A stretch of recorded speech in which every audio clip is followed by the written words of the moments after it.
Okay, now we're going to work on one of our more complicated pieces. This is the elevator. Of course, I have the folding tail on this airplane that I'm working on today, so it is cut in half. You'll also notice on the folding tail, I've gone ahead and rounded the corners on this insert here that comes on the leading edge of your elevator, simply because it'll tear the fabric if you don't as we stretch it on, because this piece is much bigger than the actual tubing itself. That just helps us keep it nice and smooth, even though we'll eventually be cutting that area of material off. Also, I say these are a little more difficult because I have a finished product over here. You can see that we finish on a curved surface. We're not finishing on a straight surface like we do on the horizontals, ailerons, and flaps.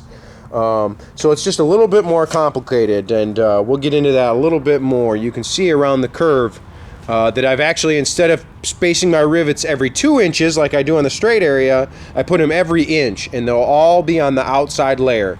You see here that I've used a big head rivet on this area here just because it cleaned the fabric up a little bit nicer and just made it look a little bit better.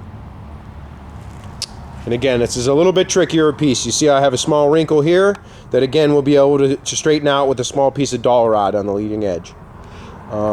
You can see that the way that I've got my stands set up are a lot different too than we do on some of our other pieces. You see that I've got it not all the way to the edge. It's going to be right in the middle here. Let me show you kind of where my hole placements are. Because again, what we're going to do is we're going to go ahead and finish this inside flat section here and leave this corner exposed. And we'll go ahead and finish that up after we remove it from our stands. We'll get into that a little bit more.